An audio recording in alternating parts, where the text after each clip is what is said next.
You need juice. Why is the camera on? I've got nothing here.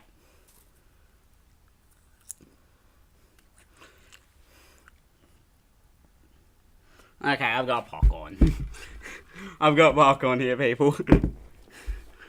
Hey, don't judge me. I can like popcorn if I want.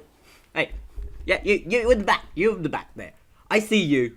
I see you judging me. I see you judging me. Don't judge me for eating popcorn. A whole bag of popcorn by myself. I love popcorn. Not as much as chips, but I love popcorn. Don't you dare judge me.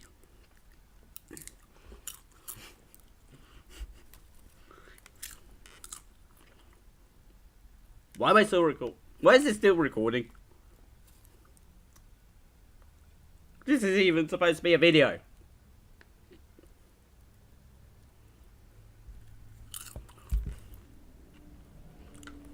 Do you want...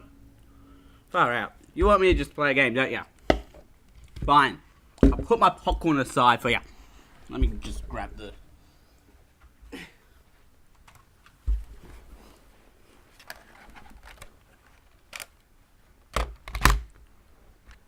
Jeez. Well, you guys seem so intent on interrupting me while I had some popcorn. So, let's play this game.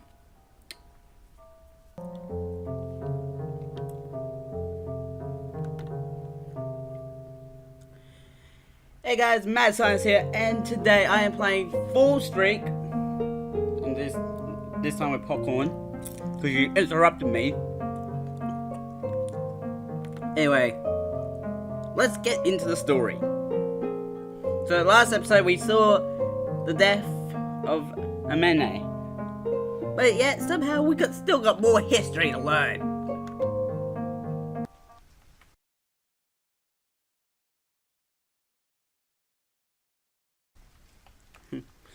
There was once a village in a faraway land. A bedtime story we have heard many times already, one we never grew tired of. Once again, Mother was telling it to us. One day, the air of the land turned cold.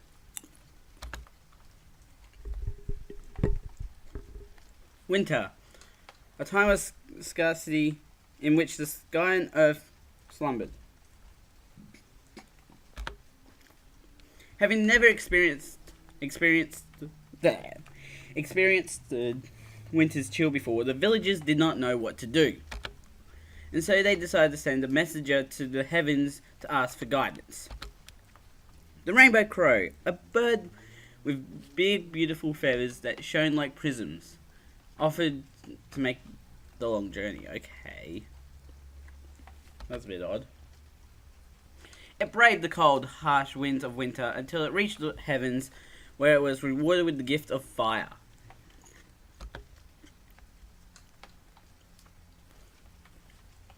But when it returned to the village with the gift, it was no longer the same. Is it destroyed? Tell me it's don't tell me it's destroyed. I almost said tell me it's destroyed like I'm a maniac. The fire had scorched its beautiful feathers away so that it could no longer fly, and the smoke had stripped it of its voice.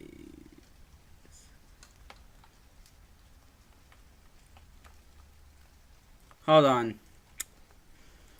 Because you interrupted me, I don't have my headphones. Let me just go and quickly grab my headphones.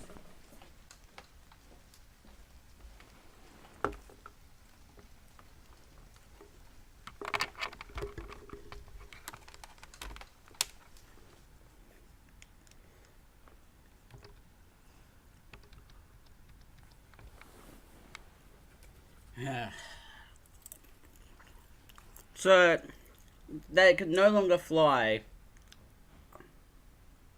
And the smoke had stripped it of its voice. That's Callie interested in one sentence right there. Because Callie lost her arms, so she can't no longer hold things, aka the bird not being able to fly, and the smoke had stripped it of its voice, aka Triss, exactly the same thing that happened to the bird. The rainbow crow was no longer beautiful and could no longer sing. But the people did not care. They honored the rainbow crow's noble sacrifice for the fire it brought home, allowed him to weather the cold winter. The rainbow crow lived the rest of its life out happily, surrounded by the laughter and smiles of the villagers it had saved. No matter how many times I heard it, I loved the story. A bird with rainbow feathers? That would look really pretty, right, Mummy? I suppose. Oh yeah, Mummy? I heard that's not the real ending. That there's more to the story.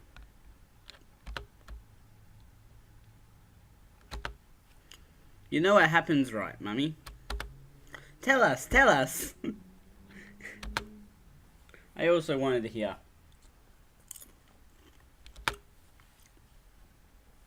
I see. You want to hear the true story? Sorry. Colonels are annoying. But this is what you get when you interrupt me when I'm gonna have popcorn. Yeah, I want to hear more about the rainbow crow. I nodded energetically alongside Kalia. Man, my English sucks. Very well. Mother seemed conflicted, but eventually she... What the... See, this is why my English is terrible. And why you don't interrupt me on a popcorn break.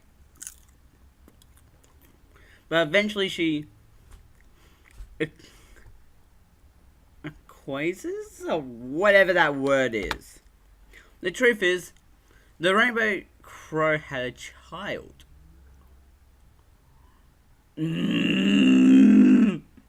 Don't tell me that it's... Don't tell me that it's the... in relation to Mallory. A child with beautiful rainbow feathers and a lovely singing voice, just like the rainbow crow once had. However, when the young rainbow crow was but a chick, a villager dropped it by accident.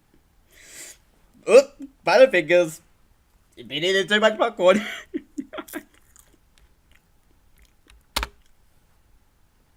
The young rainbow crow became terrified of human beings and could not live in the village. All because one person had butterfingers. Instead, lived alone in a nearby forest. While unable to join in itself, the rainbow crow would often visit to listen to its child's innocent song. So even though the young rainbow crow became lonely at times, it was still happy.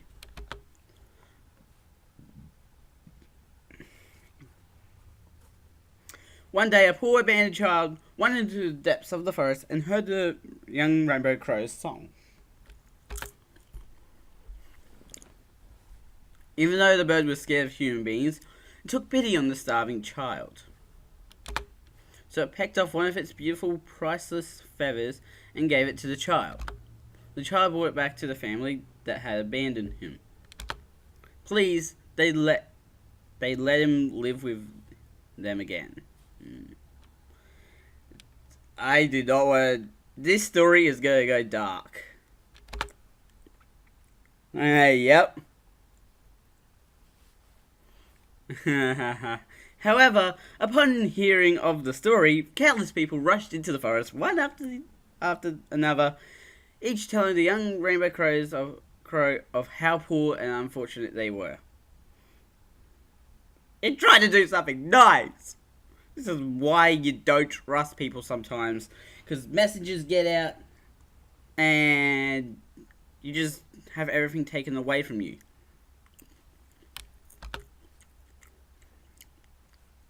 The bird's heart went out for them, and it gave them one shining feather after another until its body was reduced to a sorry state.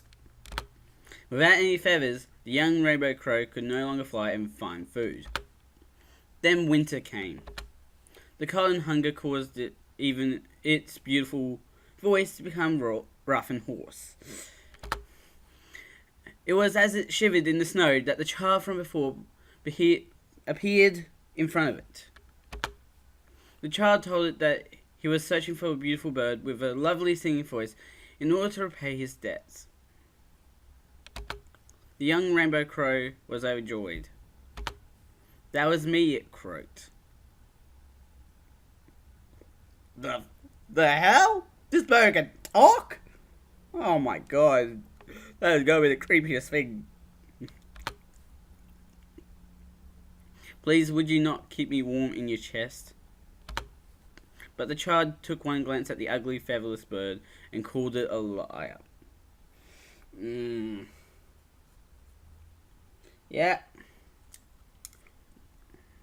Yep, this is what happens.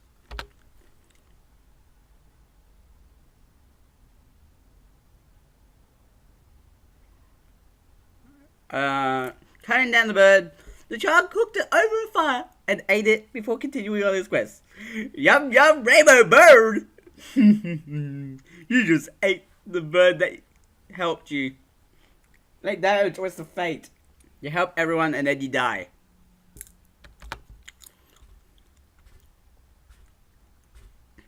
It was at that time that the rainbow crow caught word of beautiful rainbow feathers being sold around the village. With worry in its heart, the rainbow crow ventured into the forest. However, the only thing that awaited it was the charred bones of its beloved child.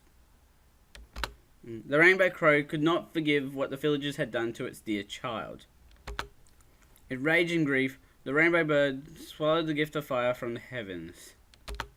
Its body became wreathed in flames, setting the village on fire. But even after the village turned to ash, the rainbow crow did not stop burning. For the gift of fire was eternal and could not be extinguished. To this day, the rainbow crow wanders the earth, burning everything in its path as it cries out for its lost child.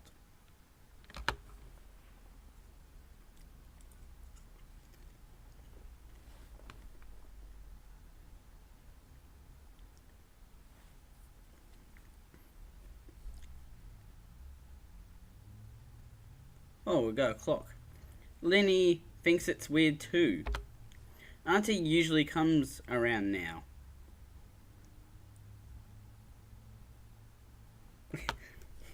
Auntie's never late, but it's only been an hour. She should show up soon, right?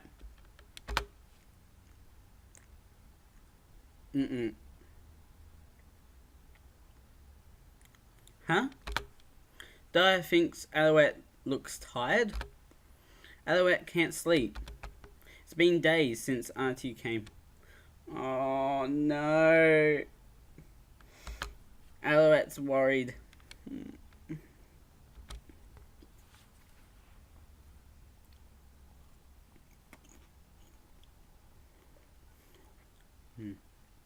Oh wow. It's getting much more prominent, this clock. The front door that Auntie always came through. I stare at it. It stares back. It wouldn't come. The sound of the door opening. The sound of Auntie's voice. It wouldn't come.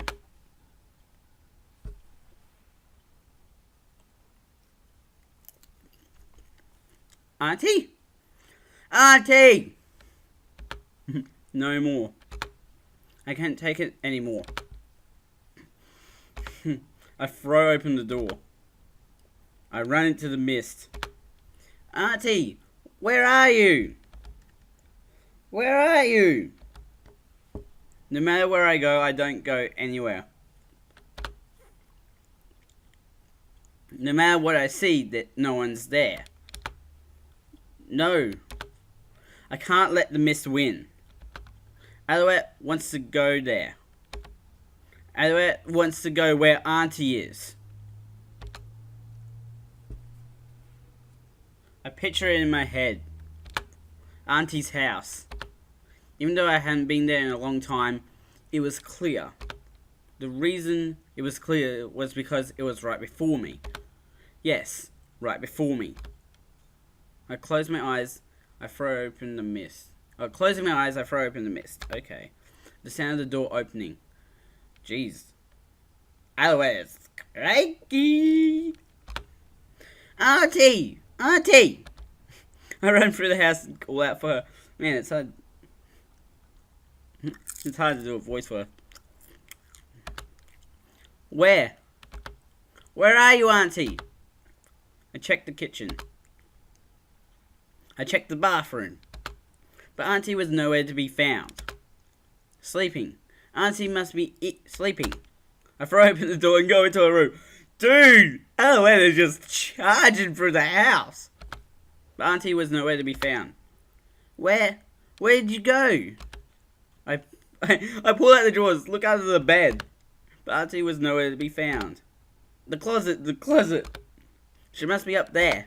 I grab at the closet and pull it as hard as I can. But it doesn't budge. Please come out. Don't leave Alouette all alone. Alouette is nutto. Auntie! Auntie! Oh my god, this is just fun. With a big noise, the closet comes open. Oh. Eh? Letters. Hundreds upon hundreds of letters. They spill out of the closet without end. This is... I reach out and pick one up. My hands shake as I open it. Dear Mummy, Daya and Linny and Alouette are all waiting for you. We miss you. Come home soon. Love, Alouette. The letters I wrote to Mummy. Why are they here? Why are they unopened? Oh no! I reach out and take another one. I couldn't stop. Dear Mummy, I saw Alouette having trouble writing the letters, so she said she'd help write them and promised to send them to you. Auntie has such nice handwriting, don't you think, Mummy? We miss you. Come home soon. Love, Alouette. Oh. Dear Mummy, Diane and Linny are still asleep a lot, and Pup hasn't come home from work yet. It's lonely without you. But Auntie is always kind, so it's okay. Alouette will keep being a good girl and wait for you. We miss you. Come home soon. Love, Alouette. Dear Mummy, a scary man with a knife broke into her house and tried to take Alouette away, but Auntie came and made him go away. Where is that story? Oh my gosh. Alouette was so scared and cried a lot, but Auntie held Alouette and said everything will be okay. Auntie's so nice. We miss you. Come home soon. And we know how this ends. Love, Alouette. Dear Mummy, Auntie taught Alouette how to knit today. At first, Alouette got poked and cried a lot because it hurt, but Alouette practiced a lot and can make all kinds of things now. Oh.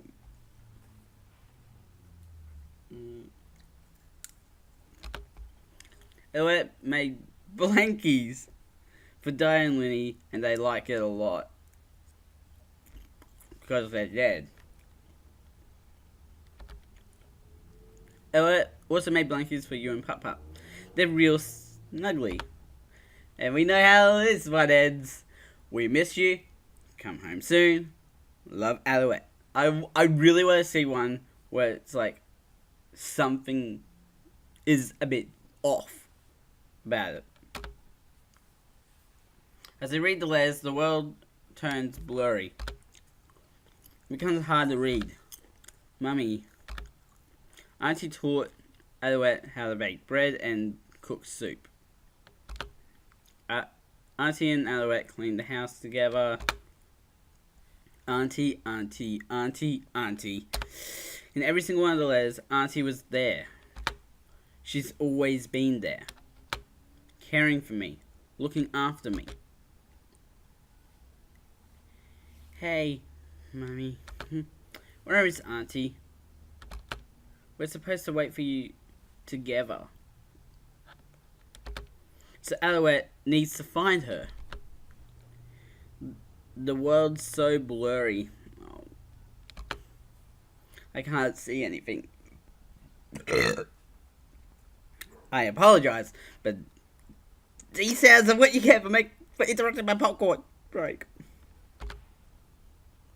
And I am going to keep eating the popcorn because I don't want to go cold. Why is it so blurry? I can't find Auntie like this.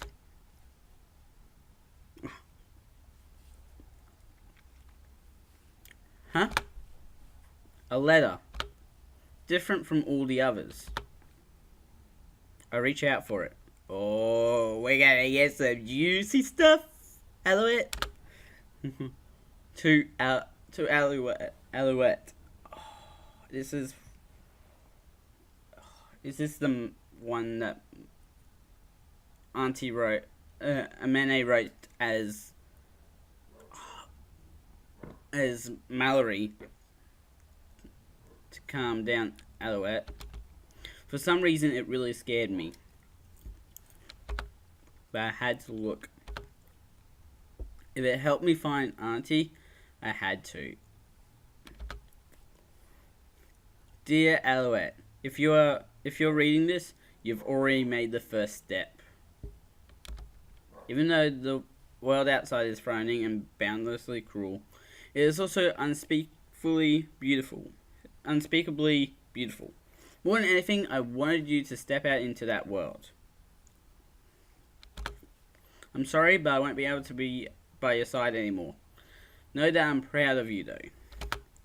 You are strong. You are kind. But even the strong and kind have times when they must cry. Seems appropriate, because Alouette's crying right now. When the time comes where you can't hold back the tears anymore, please don't cry alone.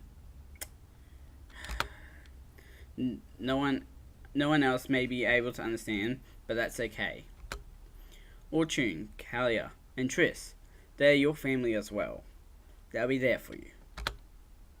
Don't try to bear everything by yourself.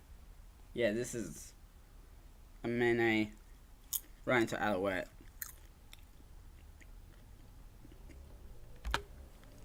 I believe in you, Alouette. Don't forget all I've taught you. Don't forget that you're not alone. Love, Amene. No. Why? We were going to wait for Mummy together. So why? Auntie, don't leave. Alouette doesn't want to lose anymore.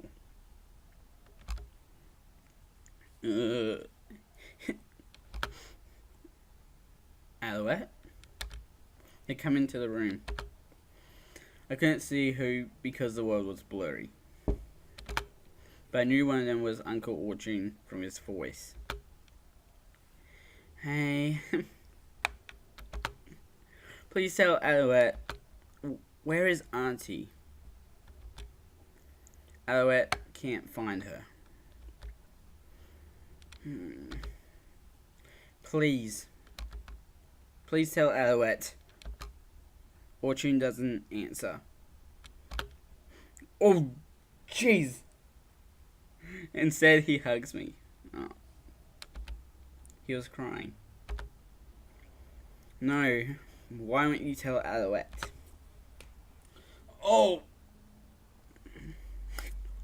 They hugged me too. A familiar smell. Kalia and Triss. They were also crying. Oof. This is gonna be the worst hug ever. You got two people actually giving you a hug, and then you got Callie on the outside. Just trying to be like the group hug with no arms. Oh, it's sorry, that's like my default setting. No, I knew what it meant. That they were crying. That they wouldn't answer. No. It meant Auntie had gone somewhere far away. Auntie.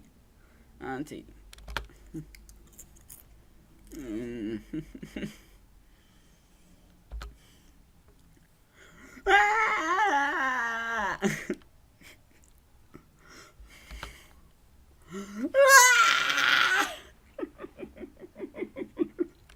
I'm sorry.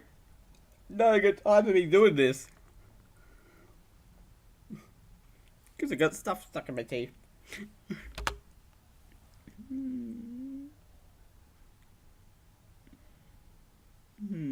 I'm sorry, Ooh! Hey, we're back in the normal times, fakers! Guess we'll have to wait a bit longer.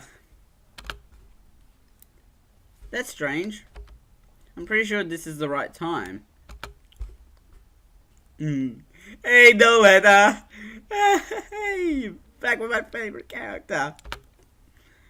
Food! You want some popcorn?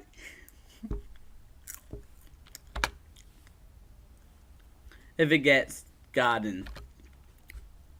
A bewitching field of flowers that sprung up in the 7 wastelands following the fire collapse.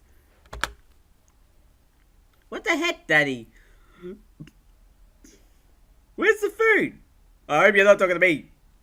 Because I have a whole heap of popcorn here, but I can't give you any of it. I can just eat it in front of you. A picnic was supposed to have been set up by the time we got here. But the only thing that greeted us was some bloke snoozing carelessly in the grass. Wake up! I'm hungry! Hey, I was too. I got interrupted.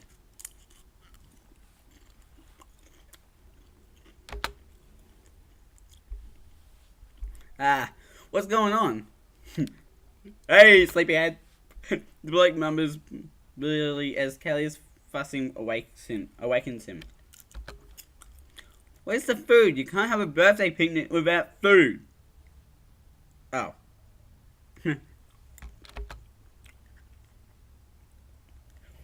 Cecile and Belly said they had it covered. The bloke manages a sleepy noise and tries to go back to sleep. Wake up! Wake up! Wake up!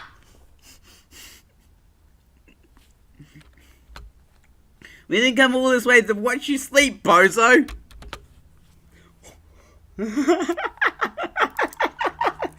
At her wit's end, Kelly jumps on him and starts throwing a tantrum.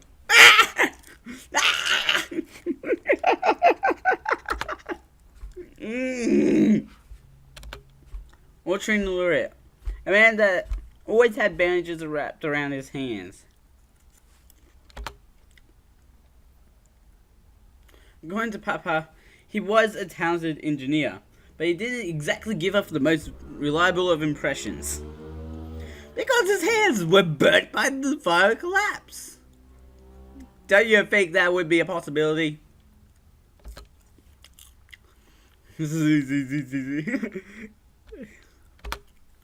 ability to maintain any semblance of sleep, with Kalia bouncing up and down him, wasn't unimpressive at the very least.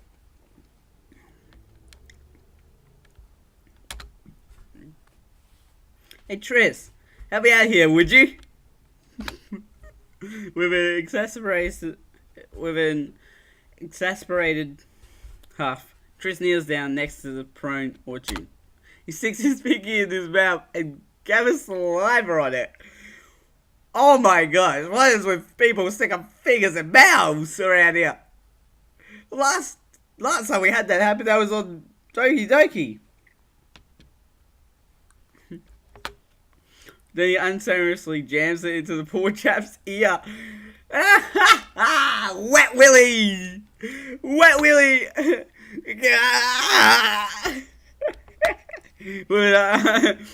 With an unbecoming whelp, Orchard flops around like a fish trying to swim through air. Okay, I'm awake.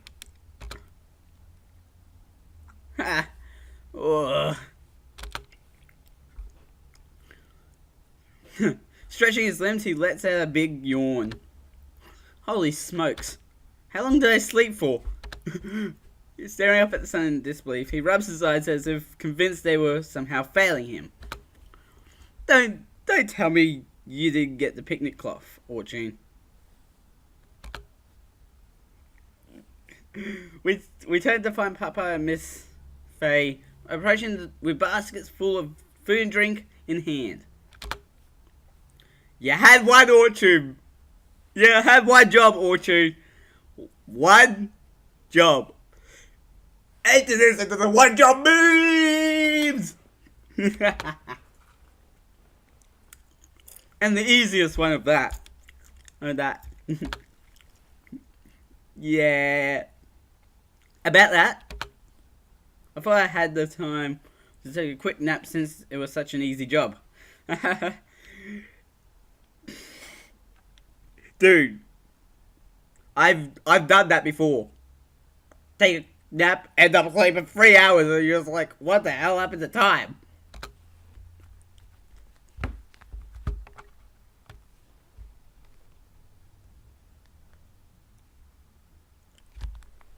Miss Faye shoots Orchard with a withering glare. Sorry, I was just quickly checking something on my phone, but I have butterfingers. You know this birthday picnic is for your own children, right? God damn it! Parents always failing their kids. Well, eating on the grass is nice in its own way. Especially the ants. They get all over your food and you can't eat. More importantly, Papa, Miss Faye, what do you think you're wearing? Isn't this what I usually wear? This is what I always wear when I'm in the...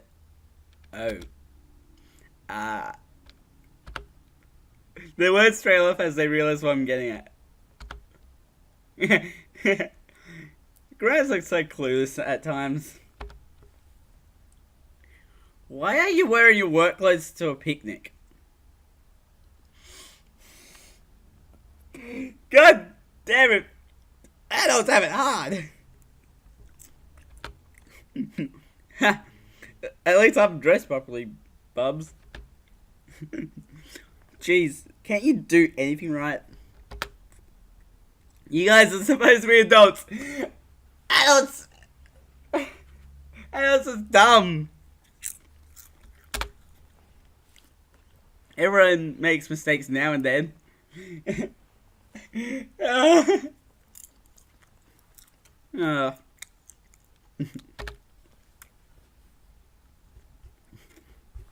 The grown-ups look down in shame as Lorena feebly tries to defend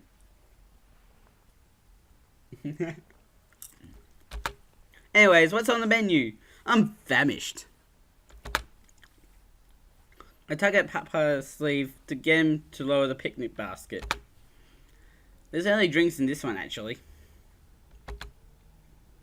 No pasta? Oh, don't let her have pasta. Don't let her want some pasta.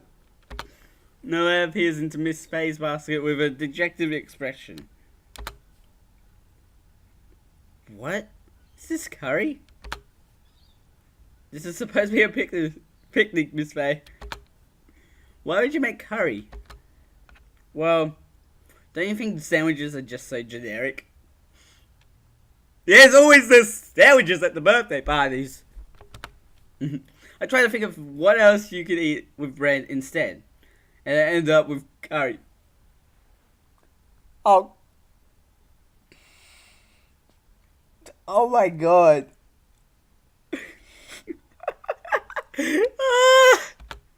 Questionable. We could probably make it work though. They have a point, Belly. Curry's not exactly prime picnic material. Huh? How are we going to eat the curry? There's this thing called spoons. I don't see any bowls. I should just shut myself up and just go.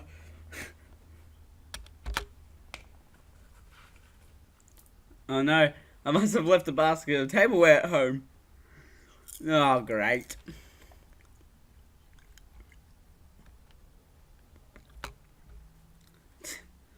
How about you get your shit together before you criticize me and my curry? Ah, there we go. We got some good language. We have some brand language for you people.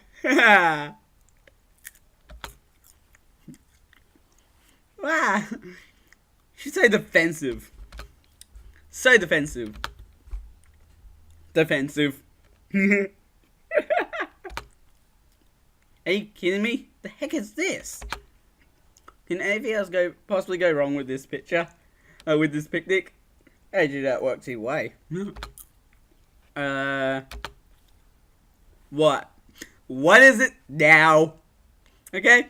I just wanted a nice picnic. Just lay it on thick. I don't even care anymore. Just make my day horrible. Well, it's just... I don't think anyone brought any bread. Oh my god. What? With a look of resignation, Galia flops lifelessly onto her face. Perfect form of that. In the show of solidarity, Triss drops to the ground next to her. Her stomachs grumble loudly. Pasta. We need to make a pasta meat for Noletta. Actually, quite ironically, that was what I had for lunch. You have anything to say for yourselves?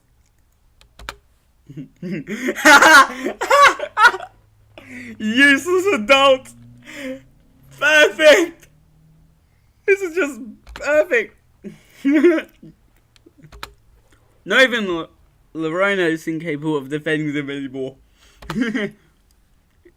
Well, it smells pretty nice.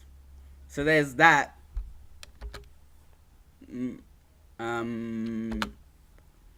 My apologies, everyone. I'll run back and get the third basket right away. Excuse me? The curry will be cold by the time you get back. Ha! What a shame. Over here.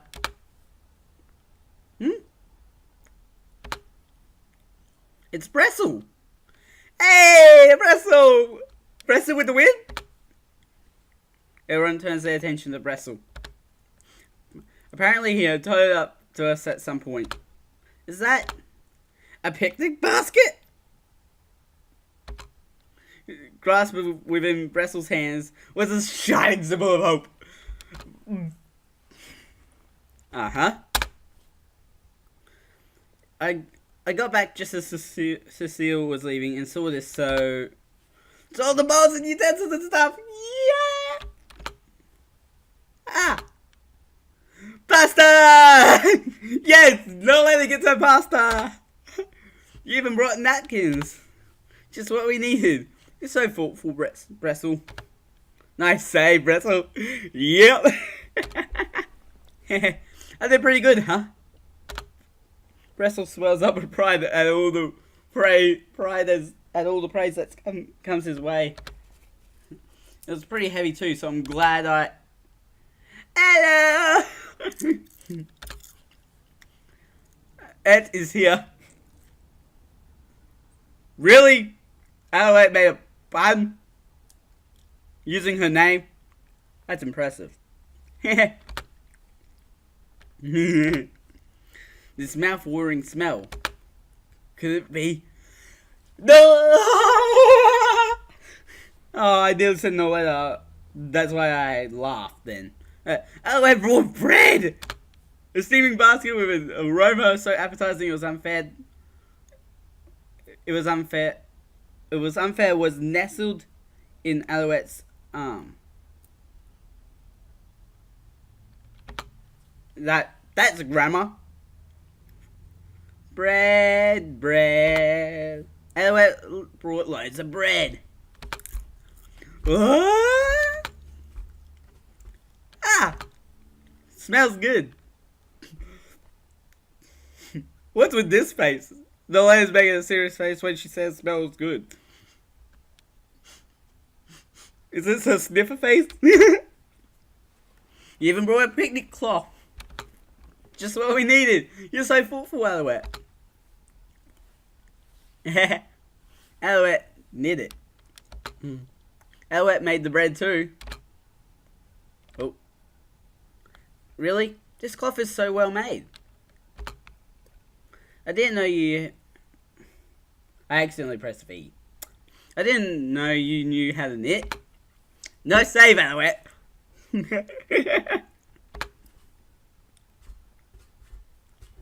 What a relief. My hard work was not in vain. You really helped us save face there, Alouette. Hey, what about Brestle? Yeah, Brestle. He brought the bowls and the cutlery. Ugh. Ooh. You can always count on Alouettes to come through in a pinch. Don't mind if I take a bite. I can't wait anymore. Get us some bread too, Triss. Rip Brestle.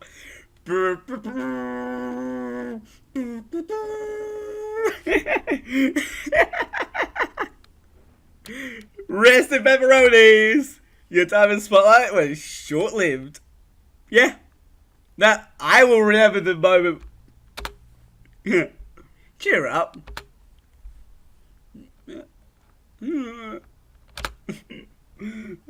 Huh? Kalia, what's wrong? You're crying. Eh? Am I?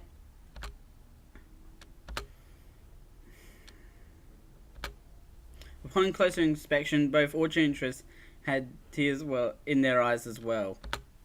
Okay, calm down. We get it. The bread's good. No, this isn't about the bread. I've got my own bread.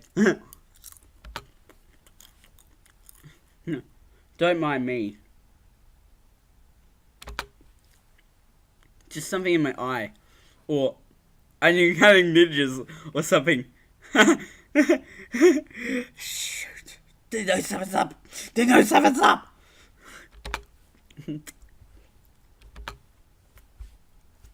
This bread really is amazing though. No wonder the Morella Bakery hired you. They're quite picky about their talent, you know. Hehe. Alouette learnt from the best after all. Yep. From a Mene. Wait, how did a Mene learn how to bake bread? Are we going to gloss over that? Thanks to Alouette and Brestle, everything's now accounted for. Why don't you do us the honors, Kalia? Alright, thanks for coming, everyone. Let's get this party started. Woo! Actually, although with Kalia a bit more like, woo! That is not right. I am sorry, I'm making too many armless jokes. Her mood having made a complete 180, Kalia cheers. Wave your arms up in the air. No. No. And just like that, the Lirit twins' birthday picnic began.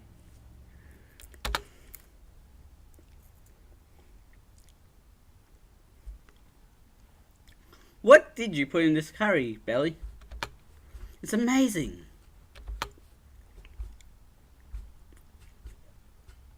Looks like today's one of Belly's good days. Haha. Is this UL cuisine? I've never tasted anything like it before. Everybody's like a medley of flavor. It's actually a mix of UL and Socotroni cuisine. Its characteristic golden yellow hue comes from the turmeric, coriander, cumin, fenugreek, and fennel are the spices that give it its distinct flavour. A dash of hot sesame oil and spicy chili pepper to give it an edge of heat and temper the flavour. Okay, so I can't have this, I guess, because I think I'm allergic to sesame seeds. I know I'm allergic to peanuts, but I don't remember if I'm allergic to sesame seeds. To thicken the consistency, flour, dextrins, vegetable cream, and powder yeast extract are used. And of course, the fundamentals that make up the dish's foundation: onion, garlic, ginger, palm oil, and your basic spices. Yeah. Wow, you really went all out, Miss Faye. A well-balanced dish overall. You've got your choice of meat, as well as potatoes to cover your starches. I think the colour is what brings it all together though. The curry's inherent golden glow in conjunction with the orange of the carrots and a touch of green that the chive and scallion garnish offer make quite the palatable palate.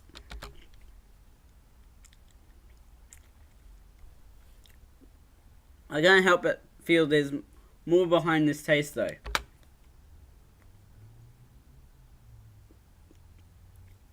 There may or may not be some secret ingredients from my experiments as well.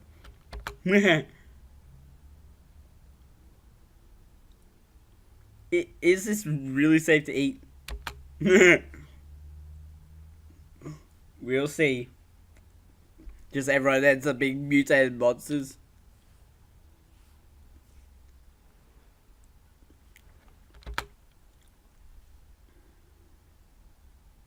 Last time you said that, I spent all night on the toilet. Oh. That's... Jokes aside, the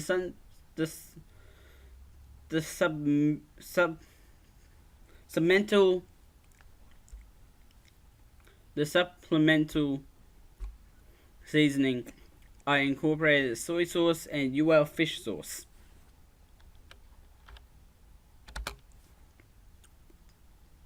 Fish sauce? That's weird. I don't like the taste of fish at all, but this is great. That's what's truly curious. I'm putting my popcorn down here so it's a lot easier. Pungent as it may be, due to the extended fermentation process, it doesn't even taste remotely like fish. Huh. Yeah, that's not wrong. Its iconic savouriness is most certainly due to its glutamate content, though preliminary testing suggests nitrogen level may also play a factor. Wow. Barely pulling out all the big words. I'm putting that back up there. No. Since nitrogen has no intrinsic flavor that has to be a correlation.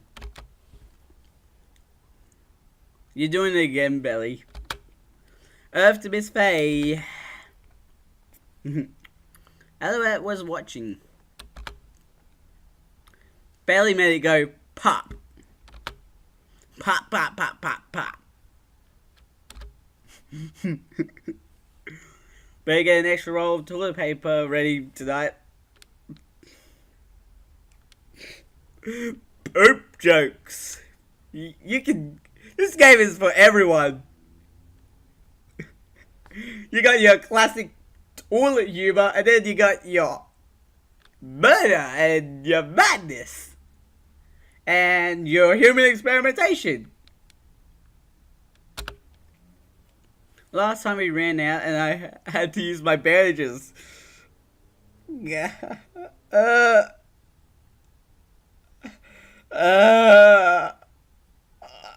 Okay. There's a poop joke. And there's over-explaining things. What the heck, Daddy? That's disgusting. I agree. People are eating. I'm eating. And I'm still eating. Nom nom. That was just a joke by the... Oof. Before he could finish his sentence, Kelly dropkick sails into his gut. Oof. Wait, what? Why is it always me? Oh, Kalia. Ah.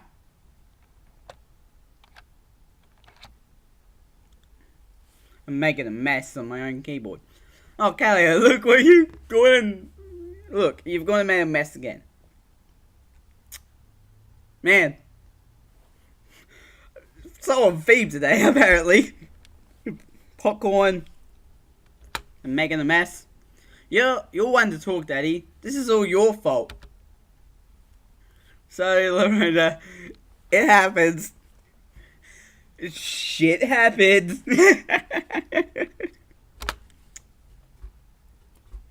Way too often it does. Even if this is certainly maybe my fault, you can't get mad because I'm the birthday girl. That's not how any of this works. It's always a wise choice not to see near Kalia missile magnets. Kalia missile? Oh my gosh, I'm just spraying everywhere. This is what you get, guys.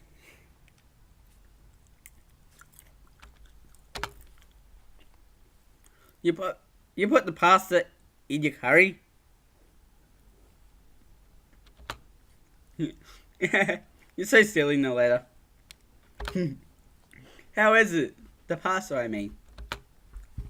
Normal. Wow. Kelly, Noletta had such the biggest smile on her face, and then that question was asked, and she just goes.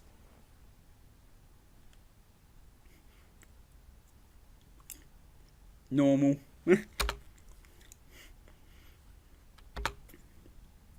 Mr. Demalua's pasta is better. Oh, rip! Rip pretzel! You haven't improved my...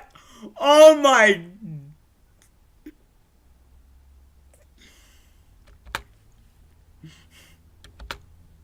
Leave it to the lad to deliver savage blows without banging an eye. Wow!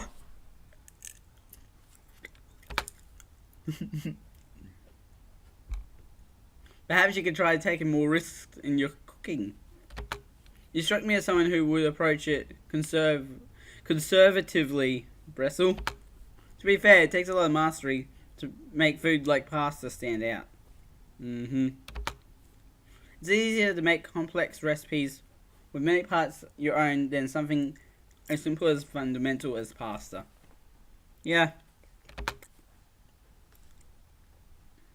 I think that's why I think Alouette's bread is so impressive.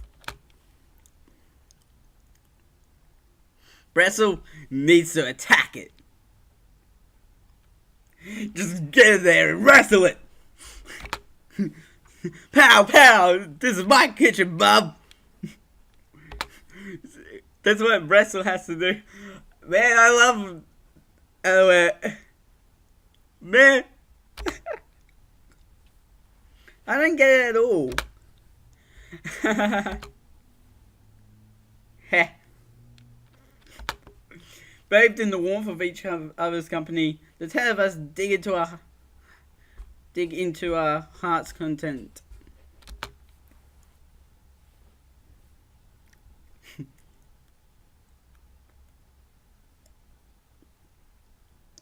Alright, let's play. All the kids, come with me. The moment she finishes eating, Kelly jumps to her feet. Haven't we played enough today already? My legs are sore. Quit your belly aching. Don't forget your promise to follow my orders for the entire day. You're such a slave driver, Kalia. Eh? Why are you dragging me along? Oh, we actually get to see... Oh, wow. This is the first time we've actually seen Alice on the screen and not just the person that we're talking to. Let's play. That's what I'm doing right now. Let's play.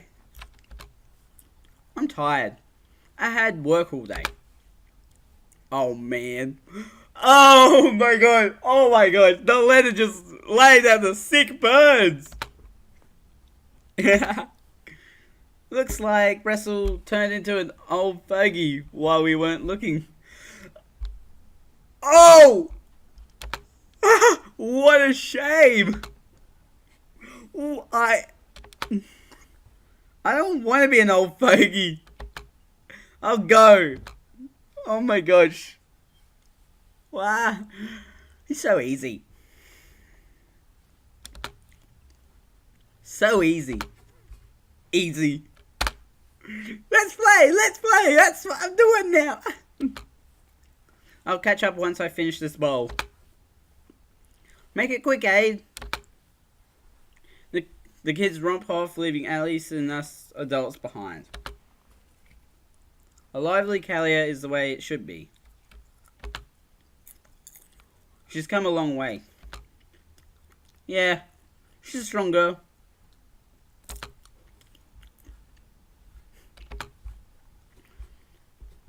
How have things been with Triss?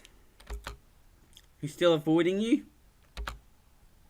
I cast my eyes to the ground. It's been 2 years already. But some things don't fade easily. Yeah, because he learnt the truth.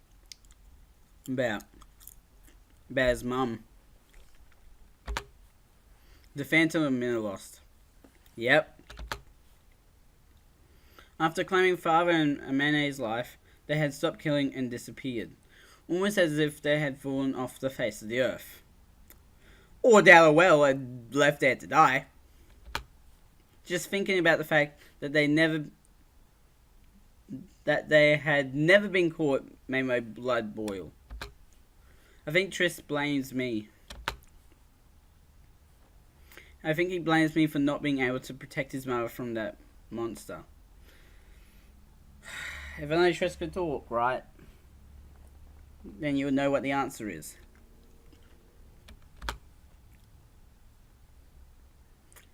Also, why don't you learn something like sign language or ask him to write down what he's thinking?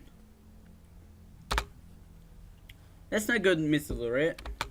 Huh? Triss doesn't have a voice of his own, so it's easy to make the mistake of projecting your own voice on him. If you two wish to reconcile, you mustn't do that. I don't think he blames you for his mother's death. He's not unreasonable like that. I feel my eyes widen at Alice's words.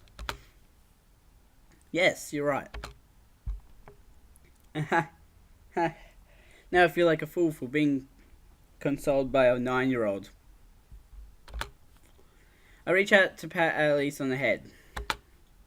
But without a hint of hesitation, she brushes my hand away.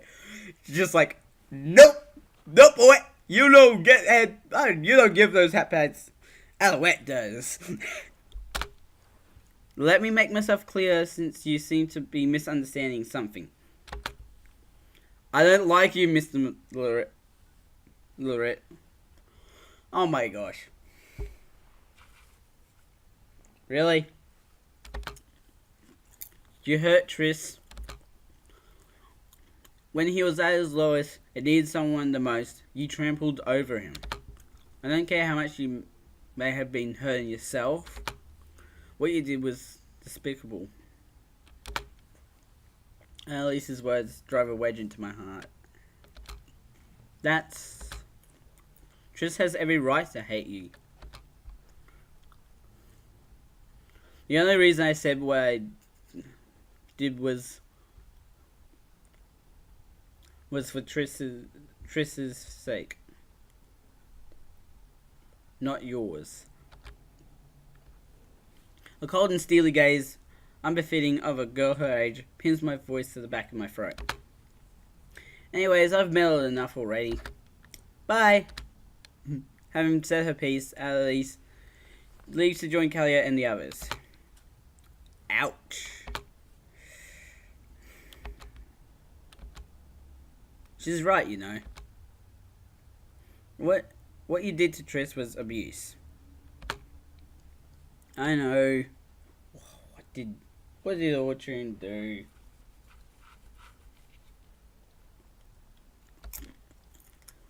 As the only one to survive encountering the Phantom, Triss's account had been the sole lead towards identifying the elusive serial killer.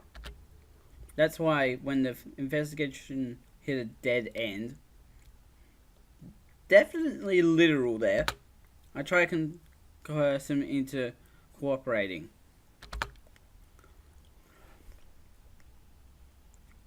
Even though watching his mother die before him in that dark world must have been traumatizing beyond belief. I tried to force him into reliving it all, and hurt him when he couldn't. God damn it. I am an awful father. It's no surprise you two are estranged. Amene's death broke you. For a long time, catching the Phantom and exacting revenge was all you cared about.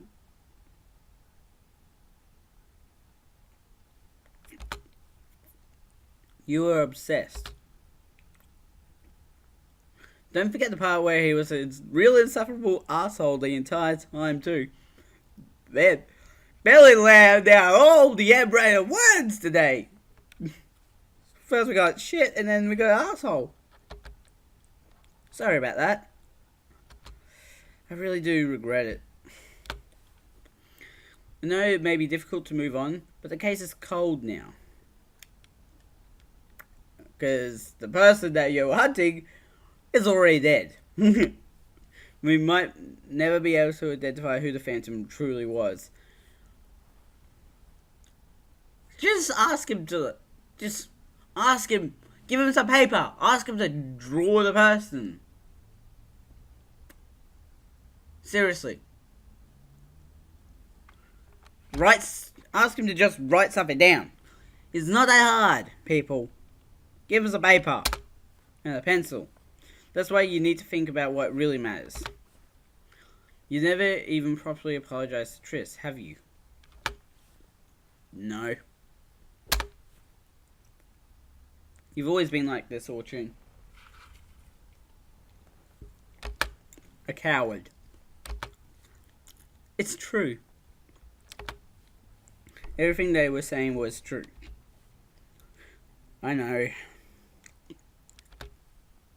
I'll try and do what I can. Letting loose a sigh, I mustered a smile. Still though, your daughter's really something else, Cecile. I'm glad Callie and Triss have such a good friend looking out for them. She doesn't pull her punches, even though she doesn't have hands.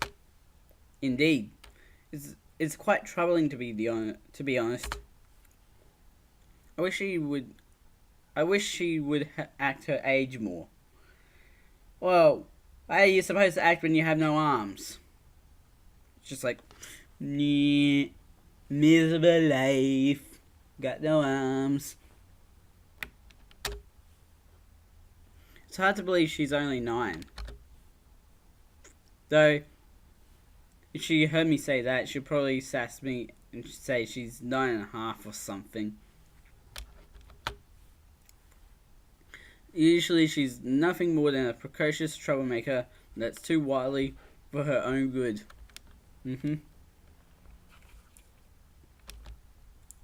But when push comes to shove, she can be pretty remorseless, especially with people she doesn't like.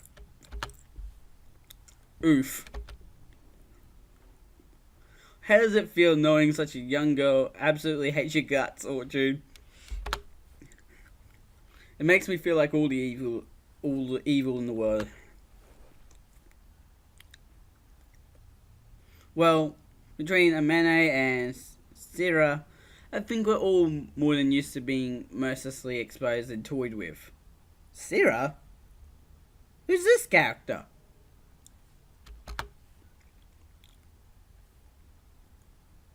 Jeez, I miss those two. Game nights just not the same without the whole crew. Oh wait, was Syrah the mum of Alice? It's the only one that makes sense.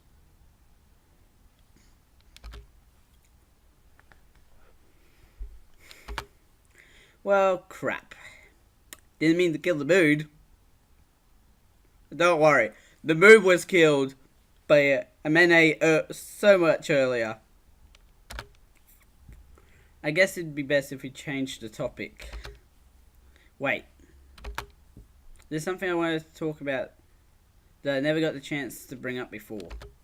Regarding Amene, that is. Huh? It's just... Don't you think in the time leading up to her death, she was acting strange? What? What are you talking about, Belly? It was like she was pushing us away, trying to keep us at a distance.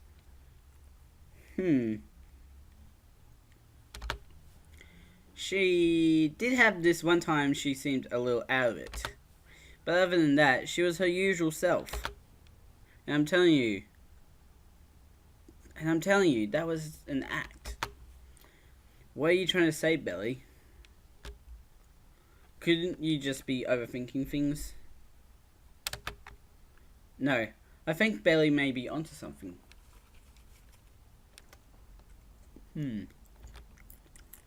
Never had anything more than this sort of vague feeling. But now that it's been put into words, I see where Belly's coming from. I'm sure of it. Amene wasn't acting like herself at the time. She seemed sick. Ooh! Da-da-da. Sick? Sick of what? Mental illness. Okay, hold up. What basis do you have to be saying that, Belly?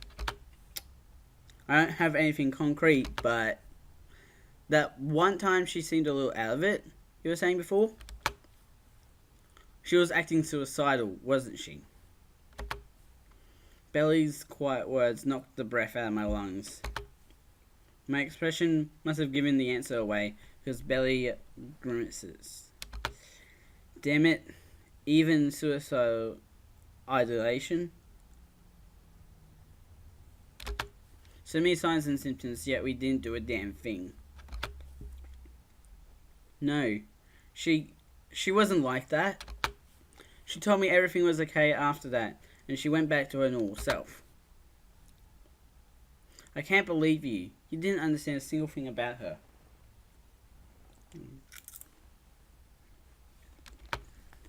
I didn't either, but you never even tried to understand her, didn't you? Or did you? You really are a coward. That's right. The truth, a truth I had tucked away deep in my heart, resurfaces with crystal clarity at Belly's words. Losing father made me realize how fragile our ordinary, peaceful life was. The fear of losing anything else had been so terrifying it had paralyzed me. That's why when Amanda told me everything was alright, I found myself desperately wanting to believe her. I turned a blind eye to the darkness she held in her heart, because I was afraid I'd lose everything if I encroached on it. Don't just go silent on me. Don't you understand? Maybe if we had helped and supported her like we should have, she wouldn't have died. What if the reason she got targeted was because of how unstable she was? Hold on, Belly. That's just speculation. That's just a theory. Okay, theory. Maybe there's some truth to what you say, but it's all hindsight by now. We could come up with should haves without end if we're going in to be retrospective. Tisk. At the very least, you didn't think it was worth telling us if she tried to kill herself. Oh. You're barking up the wrong tree, people. You're barking up the suicide tree, when the tree you should be barking up is the madness tree. She was a precious friend that we cared about too, you know. Belly. Shut up. Your stupid face is pissing me off. It was uncommon for Belly to be in a foul mood, but she seemed especially riled up today. In a way, it was actually a bit nostalgic. Even when we were younger, really, we often get extremely upset like this. Of course, Cecile and I would never have the foggiest idea why. Huh. We're quite the ragtag group of childhood friends, aren't we? I was just thinking about the first time we met. The two of us were playing in the fields that day when we happened upon a girl that was lost. I was not lost, mind you. I was merely looking for a change of scenery. At first we had no idea you were the daughter of the Pharaoh house. We just treated you like a normal girl and ended up really hitting it off. It couldn't be helped. You two practically begged me to come back to that little field so you can listen to more storytelling. Wow, she was telling stories when she was young? What the hell? It's like, the moment you're born, you're destined to do that type of thing. I don't know. The way I remember it, you pretty much forced us to swear fealty to you. Although, it was the first time we had so much fun playing Imagination. Belly was the one that got us into role-playing games after all. Wait!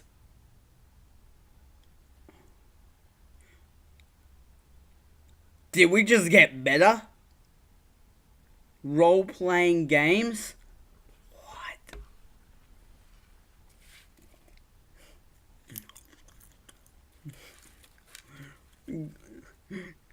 Did we just get better on us? Role-playing games. Oh my gosh. Because this is a role-playing game, right? Because you gotta read the stories. Well, actually, no, it's a visual novel. So, it's not exactly meta, but RPGs and visual novels can be quite similar. Because you can have a visual novel that's an RPG. Remember when she declared herself the leader of her little troop and proclaimed she would establish a new kingdom with us as her loyal subjects? Even back then, she was such a slave driver. Little did we know, a sensitive baby Cecile would later go on to become the actual ruler. That's right, Cecile used to be quite the crybaby. You guys keep saying that, but I don't really remember anything like that. Smells like conspiracy. Illuminati. It's the Illuminati. And you know what? I'm gonna leave the episode there. I'm gonna save it here and end the episode. Anyways, links to my YouTube page and my Twitter page will be down below, along with a link to Amino for you guys to go and check out. Don't forget to subscribe, hit the notification bell so you know when the next video comes out. And leave a like on the video if you love popcorn. My hands are still buttery, so I can't do a thumbs up. I can do it with that hand. Anyways, I'm gonna finish off this popcorn because, well, it's popcorn. Who wouldn't finish it off? I'm the Mad Scientist. Mad Scientist out.